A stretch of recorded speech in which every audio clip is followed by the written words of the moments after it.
Hello दोस्तों, नमस्कार। मैं भी एक आप सभी का एक बार फिर से बहुत बहुत स्वागत करता हूं आपके अपने इस छोटे परिवार में। तो आप सब कैसे हैं? उम्मीद करता हूं आप सब अच्छे होंगे, स्वस्थ होंगे। एसएससी एमटीएस हवलदार एग्जाम 2025 की तैयारी बहुत ही अच्छी तरीके से कर रहे होंगे। तो साथ ही जैसा कि इस टाइम एसएससी एमटीएस हवलदार एग्जाम 2025 के लिए फॉर्म फिलअप चल रहे हैं, जो कि साथ ही 24 जुलाई तक चलने वाले। यदि आप लोगों ने अभी तक फॉर्म अप्लाई नहीं किया है तो सबसे पहले जाके फॉर्म अप्लाई करिए। तो साथ ही आज की इस क्लास में हम लोग एसएससी एमटीएस के लिए जीके के पोर्शन में स्टैटिक जीके को कवर करेंगे, हिस्ट्री के कवर करेंगे और साथ ही साइंस का आज की इस क्लास में आपके सारे सवाल को हम लोग डिस्कस करने वाले। यानी आज की सेशन में स्टैटिक जीके, हिस्ट्री और साइंस का तड़का लगने वाला है। कल तो साथ ही हमने आपको मिक्स सवाल कराया था पूरे टॉपिक को, जिस तरह से एसएससी एमटीएस में सवाल पूछे जाते हैं। तो आप जानते हैं साथी कि एसएससी एमटीएस में केवल 2 ही सब्जेक्ट आपको पढ़ना है। एक तो देखिए जीके जो कि 25 क्वेश्चन आता है, और एक इंग्लिश जो कि वो भी 25 क्वेश्चन आता है। 50 क्वेश्चन आते हैं, टाइम आपको साथ ही 90 मिनट का मिलता है। ये तो सभी को बहुत अच्छी तरीके से मालूम होगा। एक क्वेश्चन 3 नंबर का रहता है, ये भी बात याद रखेगा। टोटल 150 नंबर का आपका पेपर रहता है और 1 नंबर का नेगेटिव मार्किंग रहता है। वैसे तो साथ ही मैथ रीजनिंग आता है, लेकिन मैथ रीजनिंग में केवल आपको 40 क्वेश्चन में से 12 क्वेश्चन सही करने होते हैं। ओके, और उसका नंबर भी नहीं जुड़ता है, केवल आपका जीके और इंग्लिश का नंबर जुड़ता है जब रिजल्ट आता है। तो आज की इस क्लास में हम लोग स्टैटिक जीके, हिस्ट्री और साइंस का ही तड़का लगाने वाले हैं। तो टोटल 65 प्रश्न आज की इस क्लास में डिस्कस करेंगे। टारगेट आप सभी का 65 प्रश्न में से 45 प्रश्न रहने वाले हैं। डू और डाई 2025 आपके लिए होने वाले दोस्त। इस बार यदि आप एसएससी एमटीएस में सिलेक्शन नहीं ले पाते हैं तो बहुत मुश्किल आने वाली है। तो इस क्लास को एज अ टेस्ट लीजिएगा, तो इस टेस्ट को कंप्लीट लगाएगा और अपनी तैयारी को देखिएगा कि आप सभी से एसएससी एमटीएस में जीके में 65 प्रश्न में से 45 प्रश्न ठीक हो पा रहे कि नहीं। तो चलिए बिना टाइम वेस्ट करते हुए इस क्लास को स्टार्ट करते हैं। डेली क्लास सुबह 8 बजे आती है और एक शाम में 6:30 बजे। ओके, तो आप लोग नोटिफिकेशन को ऑन कर लेंगे। तो चलिए आज का पहला प्रश्न हल करते हैं, लास्ट में अपना स्कोर करेंगे। चापचरकूट उत्सव भारत के किस राज्य में मनाया जाता है? बताइए, चापचरकूट उत्सव भारत के किस राज्य में मनाए जाते हैं? तो मिजोरम राज्य में मनाए जाते हैं। ऑप्शन में क्या बनेगा? बिल्कुल राइट आंसर हो जाएंगे। चलिए दोस्त, अगला सवाल बताएंगे। Question number 2। गुरु बिपिन सिंह किस शास्त्रीय नृत्य शैली के लिए जाने जाते थे? बताएंगे, गुरु बिपिन सिंह किस शास्त्रीय नृत्य शैली के लिए जाने जाते थे? तो भाई मणिपुरी के लिए। डी ऑप्शन क्या बनेगा? बिल्कुल राइट आंसर हो जाएंगे। चलिए दोस्त, अगला सवाल बताएंगे। Question number 3। हरिप्रसाद चौरसिया एक कौन से वादक हैं? बताइएगा, हरिप्रसाद चौरसिया ये कौन से मुख्य वादक हैं? तो भाई याद रखिएगा, बांसुरी वादक है। ऑप्शन सी क्या बनेगा आपका? बिल्कुल परफेक्ट आंसर हो जाएंगे। चलिए नेक्स्ट अगला सवाल को हल करिए। क्वेश्चन नंबर 4 को, खजुराहो के मंदिर को किसका एक शानदार उदाहरण है? यानी साथी किस शैली का एक शानदार उदाहरण है जो खजुराहो के मंदिर है? तो मंदिर को जो है साथी ये नागर शैली का एक शानदार उदाहरण है। ऑप्शन में क्या बनेगा? बिल्कुल राइट आंसर हो जाएंगे। चलिए नेक्स्ट अगला सवाल बताएंगे। Question number 5। भारत का प्रमुख लौह अयस्क निर्यातक बंदरगाह किस राज्य में स्थित है? बताइएगा, भारत का प्रमुख लौह अयस्क निर्यातक बंदरगाह किस राज्य में स्थित है? तो ये गोवा राज्य में स्थित है। डी ऑप्शन क्या बनेगा? बिल्कुल राइट आंसर हो जाएंगे। चलिए दोस्त, अगला सवाल बताएंगे। Question number 6। सबसे शक्तिशाली चोल शासक राजराजा प्रथम किस ईस्वी में राजा बने थे? बताइए, जो सबसे शक्तिशाली चोल शासक था राजराजा प्रथम किस ईस्वी में राजा बना? तो ये 985 ईस्वी में। ऑप्शन सी क्या बनेगा आपका? बिल्कुल परफेक्ट आंसर हो जाएंगे। ओके दोस्त, चलिए नेक्स्ट अगला सवाल बताएंगे। Question number 7। भगत सिंह और बीके दत्ता ने किस वर्ष केंद्रीय विधानसभा में बम फेंका था? बताइए साथी, भगत सिंह और बीके दत्ता ने किस वर्ष केंद्रीय विधानसभा में बम फेंका था? तो 1929 में फेंका था। डी ऑप्शन क्या बनेगा? बिल्कुल राइट आंसर हो जाएंगे। चलिए दोस्त, अगला सवाल बताएंगे। Question number 8। तेंदुलकर समिति की रिपोर्ट 2011-12 किस पर आधारित थी? जो साथी तेंदुलकर समिति रिपोर्ट थी 2011-12, ये किस पर आधारित थी? ये सवाल आप सभी से पूछ रहा है, तो याद रखिएगा गरीबी पर आधारित थी। बी ऑप्शन क्या बनेगा? बिल्कुल परफेक्ट आंसर हो जाएंगे। चलिए दोस्त, अगला सवाल बताएंगे। Question number 9। भवाई किस भारतीय राज्य की पारंपरिक नाट्य शैली है? भवई किस भारतीय राज्य की पारंपरिक नाट्य शैली है? तो ये साथी गुजरात की है। ऑप्शन क्या बनेगा? बिल्कुल राइट आंसर हो जाएंगे। चलिए दोस्त अगला सवाल बताएंगे। Question number 10। डैश असम का एक लोकप्रिय खेल है और गेंद से खेली जाने वाली कबड्डी से मिलता जुलता है। बताएंगे साथी असम का एक कौन सा लोकप्रिय खेल है जो कि गेंद से खेली जाने वाली कबड्डी से मिलता जुलता है? तो ध्यान देंगे साथी, धोप खेल है, एक असम का एक लोकप्रिय खेल है। कौन सा नाम है भाई? धोप खेल नाम है। ऑप्शन सी क्या बनेगा? बिल्कुल परफेक्ट आंसर हो जाएंगे। चलिए अगला सवाल बताएंगे। Question number 11। ओणम प्रतिवर्ष मनाया जाने वाला एक हिंदू त्यौहार है जिसकी उत्पत्ति भारत के किस राज्य में हुई? भाई ओणम आप जानते हैं सिंपली ये केरल की है। ऑप्शन सी क्या बनेगा? बिल्कुल परफेक्ट आंसर हो जाएंगे। तो एक सवाल आप बताइए साथी कि पोंगल किस राज्य से संबंधित है? बताइएगा। तो साथी उम्मीद करूंगा आपको हर एक क्वेश्चन बहुत अच्छी तरीके से समझ में आ रहे होंगे। तो साथी आप चैनल पे नए तो सब्सक्राइब करके नोटिफिकेशन को ऑन करिएगा। आप जरूर से जरूर नोटिफिकेशन को ऑन करिएगा। जब भी क्लास आएगी तो सबसे पहले आप सभी के पास नोटिफिकेशन जाएगी, क्योंकि आगाज हो चुका है एसएससी एमटीएस एग्जाम 2025 के लिए। ओके चलिए दोस्त अगला सवाल बताएंगे। Question number 12। प्रतिकर्ष और अपकर्ष कारक जनसंख्या के किस घटक से जुड़े हैं? बताइए प्रतिकर्ष और अपकर्ष कारक जनसंख्या के किस घटक से जुड़े हैं? तो ये प्रवास से जुड़े हैं। डी ऑप्शन क्या बनेगा? बिल्कुल राइट आंसर हो जाएंगे। चलिए नेक्स्ट अगला सवाल को हल करते हैं। क्वेश्चन नंबर 13 को, निम्नलिखित में से किस भारतीय गायक या गायिका को 2001 में भारत रत्न प्राप्त हुआ था? एसएससी एमटीएस का फेवरेट सवालों में से एक सवाल है ये, तो याद रखिएगा। तो किस भारतीय गायक या गायिका को 2001 में भारत रत्न प्राप्त हुआ था? तो लता मंगेशकर जी को। ऑप्शन सी क्या बनेगा? बिल्कुल राइट आंसर हो जाएंगे। चलिए दोस्त अगला सवाल कॉल करिएगा। क्वेश्चन नंबर 14 को, कोरियोलिस बल किसके कारण होता है? What causes the Coriolis force? Coriolis बल किसके कारण होता है? तो भाई याद रखिएगा पृथ्वी के घूर्णन के कारण, यानी डी ऑप्शन क्या बन रहा है? बिल्कुल राइट आंसर हो जाएंगे। चलिए नेक्स्ट अगला सवाल को हल करते हैं। क्वेश्चन नंबर 15 को, 18वीं शताब्दी में अंग्रेजों ने मैसूर शासकों के साथ कितने युद्ध लड़े थे? बताइए साथी 18वीं शताब्दी में अंग्रेजों ने मैसूर शासकों के साथ टोटल कितने युद्ध लड़े थे? तो 4 युद्ध लड़े थे। ऑप्शन सी क्या बनेगा? बिल्कुल राइट आंसर हो जाएंगे। चलिए दोस्त अगला सवाल बताएंगे।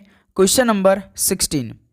प्रसिद्ध उपन्यास द व्हाइट टाइगर किस लेखक या लेखिका ने लिखा है? जो प्रसिद्ध उपन्यास द व्हाइट टाइगर है ये किस लेखक या लेखिका ने लिखा है? तो याद रखिएगा साथी अरविंद अडिगा ने। ऑप्शन सी क्या बनेगा? बिल्कुल राइट आंसर हो जाएंगे।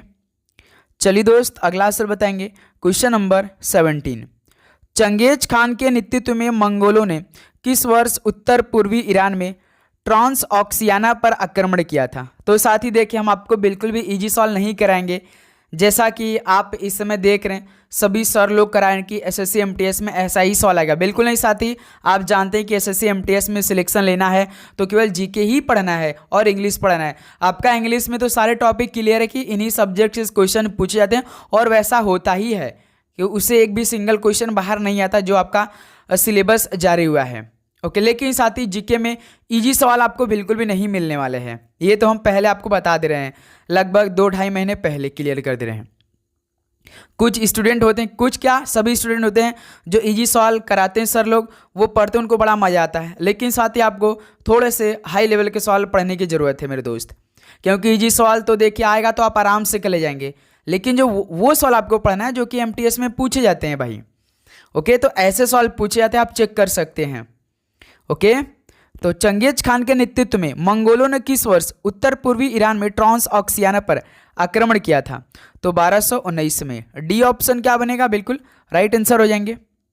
ओके दोस्त चलिए अगला सवाल बताइएगा। Question number 18। लूर भारत के किस राज्य का लोक नृत्य है? लूर भारत के किस राज्य का लोक नृत्य है? तो ये हरियाणा का है। डी ऑप्शन क्या बनेगा? बिल्कुल परफेक्ट आंसर हो जाएंगे। चलिए दोस्त अगला सवाल कॉल करिएगा। Question number 19। पोंगल भारत के किस राज्य में मनाया जाने वाला एक शस्योत्सव है? पोंगल किस राज्य का है भाई? तो सिंपली आप जानते हैं तमिलनाडु का है। ऑप्शन क्या बनेगा? बिल्कुल राइट आंसर हो जाएंगे। चलिए दोस्त अगला सवाल बताएंगे। Question number 20। कादरी गोपालनाथ का संबंध निम्न में से किससे है? बताइएगा, कादरी गोपालनाथ का संबंध किससे है? तो दोस्त याद रखिएगा, सैक्सोफोन से संबंधित है कादरी गोपालनाथ का संबंध। ऑप्शन सी बिल्कुल राइट आंसर हो जाएंगे। चलिए नेक्स्ट अगला सवाल कॉल करेंगे, क्वेश्चन नंबर 21 को। करदांग मठ जो एक बौद्ध तीर्थ स्थल है किस भारतीय राज्य में स्थित है? बताइएगा, करदांग मठ जो एक बौद्ध तीर्थ स्थल है ये किस भारतीय राज्य में स्थित है? तो ये हिमाचल प्रदेश में स्थित है। ऑप्शन सी क्या बनेगा? बिल्कुल राइट आंसर हो जाएंगे। चलिए नेक्स्ट अगला सवाल को हल करिएगा, क्वेश्चन नंबर 22 को। कमला नारायण को किस शास्त्रीय नृत्य के लिए जाना जाता है? कमला नारायण को किस शास्त्रीय नृत्य के लिए जाना जाता है? तो भरतनाट्यम के लिए। ऑप्शन सी क्या बनेगा? बिल्कुल राइट आंसर हो जाएंगे। चलिए दोस्त अगला सवाल बताएंगे, क्वेश्चन नंबर 23। भारत के साथ कितने देश भूमि सीमा साझा करते हैं? और साथ ही कल से आप लोग तैयार रहेगा, कल से आप सभी का 2024 का पेपर हम स्टार्ट कर रहे हैं। तो आप सभी से रिक्वेस्ट रहेगा कि बस आप लोग नोटिफिकेशन को आने जरूर कर लीजिएगा मेरे दोस्त, आप सभी से रिक्वेस्ट रहेगा। ओके, तो भारत के साथ कितने देश भूमि सीमा साझा करते हैं? तो टोटल 7 देश। डी ऑप्शन बिल्कुल राइट आंसर हो जाएंगे। ओके दोस्त, अच्छे से याद रखेंगे आप लोग। चलिए क्वेश्चन नंबर 24 को हल करते हैं। 1526 में पानीपत युद्ध में किसको बाबर ने पराजित किया था? तो 1526 में पानीपत के युद्ध जो हुआ था ना, तो इसमें साथ ही इब्राहिम लोदी को बाबर ने पराजित किया था। यानी डी ऑप्शन क्या बनेगा? बिल्कुल परफेक्ट आंसर हो जाएंगे। चलिए दोस्त अगला सवाल को हल करते हैं, क्वेश्चन नंबर 25 देखेंगे। भारतीय संविधान का निम्नलिखित में से कौन सा अनुच्छेद कुछ मामलों में दोनों सदनों की संयुक्त बैठक का उल्लेख करता है? बताइए साथी, भारतीय संविधान का कौन सा अनुच्छेद कुछ मामलों में दोनों सदनों की संयुक्त बैठक का उल्लेख करता है? तो अनुच्छेद 108 करता है। बी ऑप्शन क्या बनेगा? बिल्कुल राइट आंसर हो जाएंगे।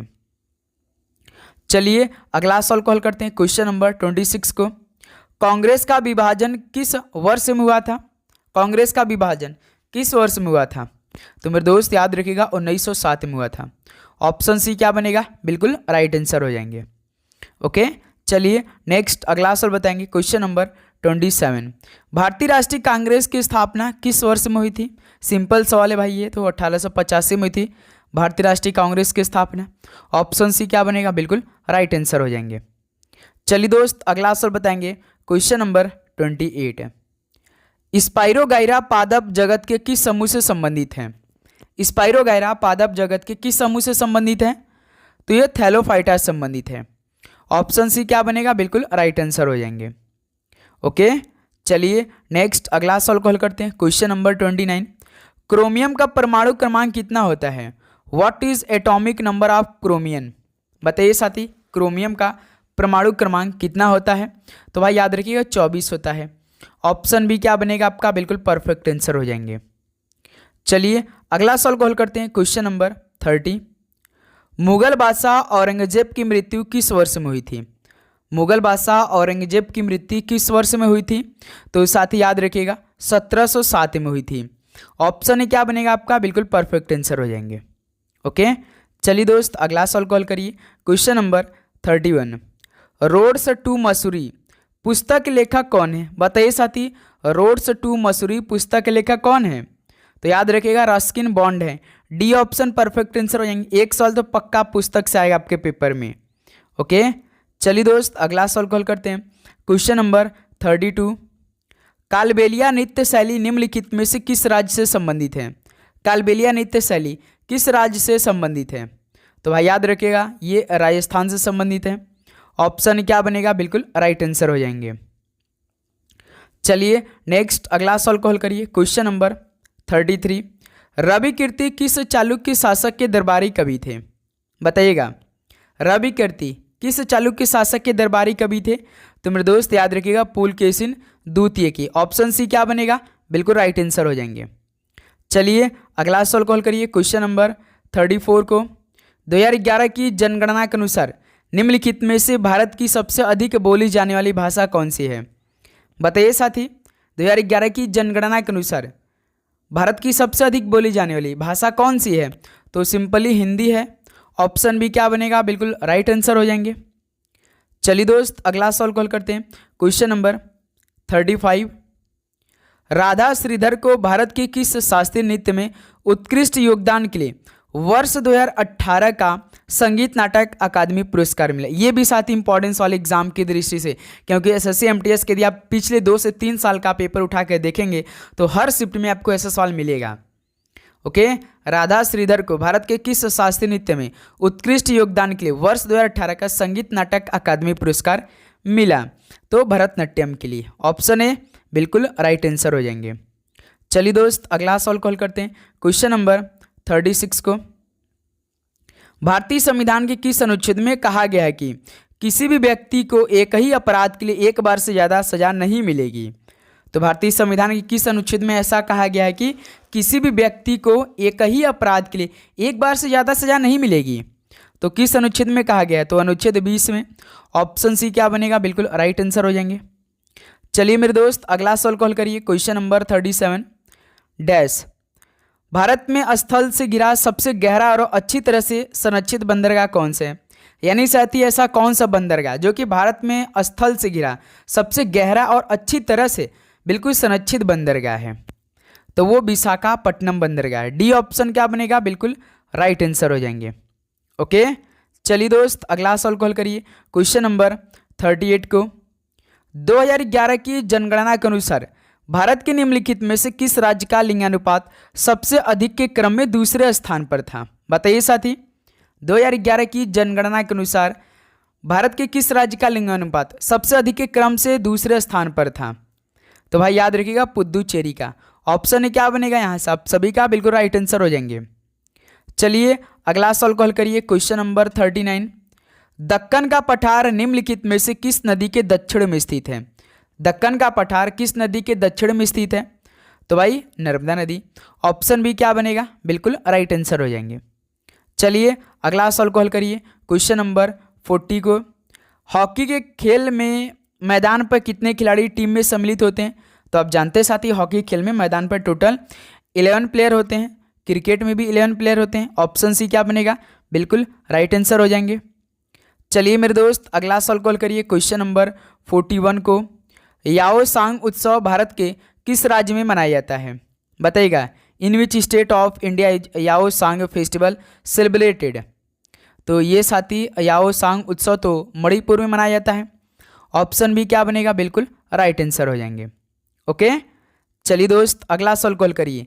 क्वेश्चन नंबर 42, पंडित किशन महाराज का संबंध किस वाद्य से था? बताइएगा, पंडित किशन महाराज का संबंध किस वाद्य से था? तो तबला से था। ऑप्शन सी क्या बनेगा? बिल्कुल राइट आंसर हो जाएंगे। ओके मेरे दोस्त, चलिए क्वेश्चन नंबर 43 को हल करते हैं। भारतीय संविधान की किस अनुसूची में संघ सूची से संबंधित प्रावधान है? भारतीय संविधान की किस अनुसूची में संघ सूची से संबंधित प्रावधान शामिल है? तो साथ ही याद रखिएगा, 7वीं अनुसूची में। डी ऑप्शन क्या बनेगा आपका? बिल्कुल राइट आंसर हो जाएंगे। ओके, चलिए दोस्त, अगला सवाल बताएंगे। क्वेश्चन नंबर 44, 24 पहियों के साथ सूर्य देवता के रथ के रूप में कौन सा मंदिर बनाया गया है? बताइए साथी, 24 पहियों के साथ सूर्य देवता के रथ के रूप में कौन सा मंदिर बनाया गया है? तो साथी याद रखिए, कोणार्क का सूर्य मंदिर बनाया गया है। डी ऑप्शन क्या बनेगा? बिल्कुल राइट आंसर हो जाएंगे।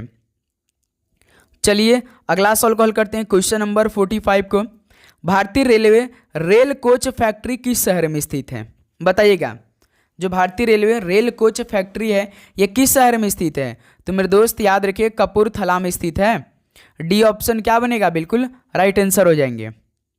चलिए अगला सवाल को हल करते हैं। क्वेश्चन नंबर 46 को, विटामिन ए को और किस नाम से भी जाना जाता है? Vitamin A is also known as, तो मेरे दोस्त याद रखिएगा, रेटिनॉल के नाम से। ऑप्शन सी रेटिनॉल आपका बिल्कुल परफेक्ट आंसर हो जाएंगे। ओके, चलिए अगला सवाल को हल करते हैं। क्वेश्चन नंबर 47 को, मकड़िया प्राणी वर्गीकरण के किस वर्ग में आती हैं? बताइएगा, मकड़िया प्राणी वर्गीकरण के किस वर्ग में आती हैं? तो मेरे दोस्त याद रखिएगा, एरकनिड्स में आती हैं। ऑप्शन है यहाँ से आपका बिल्कुल राइट आंसर हो जाएंगे। चलिए अगला सवाल को हल करते हैं। क्वेश्चन नंबर 48 को, निम्नलिखित में से कौन सा केरल का लोक नृत्य नहीं है? यानी इनमें से साथ ही 3 तो देखिए केरल का लोक नृत्य लेकिन एक नहीं है, तो चेक करते हैं। कथकली तो भाई देखिए केरल का है, थुलाल भी है और काया कोट्टी कल्ली भी है, लेकिन चपेली नहीं है। चपेली कहाँ का है? तो ये साथी देखिए यूके का यानी उत्तराखंड का है और एक उत्तर प्रदेश का है। यूके और यूपी का है चपेली। ध्यान दें कि ये केरल का लोकनृत्य नहीं है। ओके, तो यहाँ से डी ऑप्शन क्या बनेगा? राइट आंसर हो जाएंगे। चलिए अगला सवाल कॉल करते हैं। क्वेश्चन नंबर 49, मानस राष्ट्रीय उद्यान भारत के किस राज्य में स्थित है? बताइए, मानस राष्ट्रीय उद्यान भारत के किस राज्य में स्थित है? तो ये असम में स्थित है। ऑप्शन सी क्या बनेगा? बिल्कुल राइट आंसर हो जाएंगे। चलिए मेरे दोस्त अगला सवाल कॉल करते हैं। क्वेश्चन नंबर 50, यूनिसेफ की स्थापना किस वर्ष हुई थी? सबसे पहले आप बताएंगे इसका हेडक्वार्टर कहाँ पे स्थित है। बताइए सभी दोस्त, यूनिसेफ की स्थापना की बात करेंगे तो ये साथी 1946 में हुआ था। ऑप्शन है बिल्कुल राइट आंसर हो जाएंगे। आप सभी को बताना है कि यूनिसेफ का मुख्यालय कहाँ पर स्थित है, कमेंट करके बताइएगा। चलिए मेरे दोस्त अगला सवाल कॉल करते हैं। क्वेश्चन नंबर 51, चंबल नदी के तट पर कौन सा शहर स्थित है? चंबल नदी के तट पर कौन सा शहर स्थित है? तो अहमदाबाद नहीं, अयोध्या नहीं, बद्रीनाथ नहीं, तो कोटा। कोटा साथी चंबल नदी के तट पर स्थित है। डी ऑप्शन बिल्कुल परफेक्ट आंसर हो जाएंगे। चलिए मेरे दोस्त अगला सवाल कॉल करते हैं। क्वेश्चन नंबर 52, तराइन का युद्ध पृथ्वीराज चौहान और किसके बीच लड़ा गया था? बताइए साथी, तराइन का जो युद्ध हुआ था पृथ्वीराज चौहान थे और एक कौन थे भाई? तो मोहम्मद गौरी के बीच हुआ था। ऑप्शन भी क्या बनेगा? बिल्कुल राइट आंसर हो जाएंगे। चलिए नेक्स्ट अगला सवाल कॉल करिए। क्वेश्चन नंबर 53, द्वितीय विश्व युद्ध किस वर्ष में शुरू हुआ? In which year did the second world war start? द्वितीय विश्व युद्ध किस वर्ष में शुरू हुआ था? तो 1939 में। ऑप्शन सी क्या बनेगा? बिल्कुल राइट आंसर हो जाएंगे। चलिए अगला सवाल कॉल करिए। क्वेश्चन नंबर 54 को, इसरो ने भारत के पहले उपग्रह का निर्माण किया जिसे किसके रूप में जाना जाता है? बताइए साथी, इसरो ने भारत के पहले उपग्रह का निर्माण किया जिसे किसके रूप में जाना जाता है? तो भाई आर्यभट्ट के रूप में। ऑप्शन क्या बनेगा? बिल्कुल राइट आंसर हो जाएंगे। चलिए नेक्स्ट अगला सवाल कॉल करते हैं। Question number 55, the broken wing नामक पुस्तक किसने लिखी है?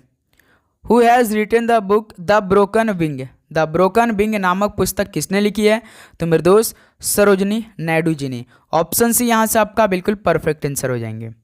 ओके, चलिए मेरे दोस्त नेक्स्ट अगला सवाल कॉल करिए। क्वेश्चन नंबर 56, हीराकुंड बांध किस राज्य में स्थित है? In which state is the Hirakud dam located? बताइएगा। तो ये उड़ीसा राज्य में स्थित है। ऑप्शन सी क्या बनेगा? बिल्कुल राइट आंसर हो जाएंगे। ओके, चलिए नेक्स्ट अगला सवाल कॉल करते हैं। क्वेश्चन नंबर 57, रिंग वर्म नामक बीमारी किसके कारण होती है? रिंग वर्म नामक बीमारी किसके कारण होती है? तो साथ ही याद रखिएगा कवक के कारण होती है। ऑप्शन क्या बनेगा? बिल्कुल राइट आंसर हो जाएंगे। ओके, चलिए अगला सवाल कॉल करते हैं। क्वेश्चन नंबर 58, मैग्नीफेरा इंडिका किसका वैज्ञानिक नाम है? What is the scientific name of Mangifera indica? तो सिंपली साथी आम का है। ऑप्शन भी क्या बनेगा? बिल्कुल राइट आंसर हो जाएंगे। चलिए नेक्स्ट अगला सवाल कॉल करते हैं। क्वेश्चन नंबर 59, प्रसिद्ध बृहदेश्वर मंदिर कहाँ पर स्थित है? प्रसिद्ध बृहदेश्वर मंदिर कहाँ पर स्थित है? तो मेरे दोस्त याद रखिएगा तंजावुर में स्थित है। तो यहाँ से बी ऑप्शन क्या बनेगा आपका? बिल्कुल राइट आंसर हो जाएंगे। चलिए अगला सवाल बताएंगे। क्वेश्चन नंबर 60, मैथिली भाषा मुख्य रूप से किस राज्य में बोली जाती है? मैथिली भाषा मुख्य रूप से किस राज्य में बोली जाती है? तो मेरे दोस्त याद रखिएगा बिहार में बोली जाती है मैथिली भाषा मुख्य रूप से। ऑप्शन है बिल्कुल राइट आंसर हो जाएंगे। चलिए नेक्स्ट अगला सवाल कॉल करते हैं। Question number 61, 12 years I slave नामक प्रसिद्ध किताब के लेखक कौन है? बताइएगा। 12 ईयर्स आई स्लेव नामक प्रसिद्ध किताब के लेखक कौन है? तो साथ ही याद रखिएगा सोलोमन नार्थप पायरेट्स की है। ऑप्शन सी बिल्कुल राइट आंसर हो जाएंगे। चलिए अगला सवाल कॉल करिए। क्वेश्चन नंबर 62, अंतर्राष्ट्रीय ओलंपिक दिवस कब मनाया जाता है? When is international Olympic day celebrated? कब मनाते हैं? तो भाई याद रखिएगा 23 जून को। डी ऑप्शन क्या बनेगा? बिल्कुल राइट आंसर हो जाएंगे। ओके, चलिए नेक्स्ट अगला सवाल कॉल करिए। क्वेश्चन नंबर 63, भारतीय संविधान में कितनी अनुसूचियां हैं? How many schedule are there in the Indian constitution? तो भारतीय संविधान में टोटल 12 अनुसूचियां हैं। ऑप्शन यहाँ से साथी बी क्या बनेगा आपका? बिल्कुल परफेक्ट आंसर हो जाएंगे। चलिए अगला सवाल कॉल करते हैं। क्वेश्चन नंबर 64, राज्यसभा का सदस्य होने के लिए किसी भी व्यक्ति की उम्र कम से कम कितने वर्ष होनी चाहिए? यदि साथी आपको राज्यसभा का सदस्य बनना है तो आपका जो उम्र है वो कम से कम कितनी होनी चाहिए, मिनिमम बताना है। तो याद रखिएगा साथी 30 वर्ष। बी ऑप्शन बिल्कुल राइट आंसर हो जाएंगे। चलिए लास्ट क्वेश्चन बताएंगे आज की इस क्लास का। उसेन बोल्ट का संबंध किस खेल से है? तो साथी उसेन बोल्ट का संबंध किस खेल से है? तो एथलेटिक्स से है भाई, ऑप्शन सी बिल्कुल राइट आंसर हो जाएंगे। तो साथी फाइनली 65 क्वेश्चन कंप्लीट हो चुके हैं। तो बताइए कि आप सभी का इन 65 क्वेश्चन में से कितना अप्रॉक्सीमेटली बना स्कोर? ईमानदारी के साथ बताएंगे, नेगेटिव मार्किंग के साथ बताएंगे। तो उम्मीद करूँगा दोस्त आपको हर एक क्वेश्चन बहुत अच्छी तरीके से याद हुआ होगा और आप समझे होंगे। और अभी तक आप लोगों ने फॉर्म अप्लाई नहीं किया तो ज़रूर साथी फॉर्म अप्लाई करिए, क्योंकि सिंपली 10वीं पास है तो ये फॉर्म भर सकते हैं और आपकी एज 18 से लेकर 28 के बीच में तो आराम से फॉर्म भर सकते हैं। ओके मेरे दोस्त, तो लगातार आपको क्लास मिलेगी, एक तो सुबह 8 बजे और एक शाम में 6:30 बजे। ओके, और एनटीपीसी की भी क्लास चले जो कि साथ ही 1 महीने बाद आपका एग्जाम शुरू हो रहा है 7 अगस्त से, तो उसके लिए भी हम लोग क्लास कर रहे हैं। ओके, तो नोटिफिकेशन को ऑन करिए, जब भी किसी भी एग्ज़ाम का क्लास आएगी तो सबसे पहले आपके पास नोटिफिकेशन जाएगी। ओके दोस्त, तो चलिए मिलते हैं एक और क्लास के साथ। सभी को जय हिंद, जय भारत, पढ़ाई करते रहिए। ऑल द वेरी बेस्ट, धन्यवाद।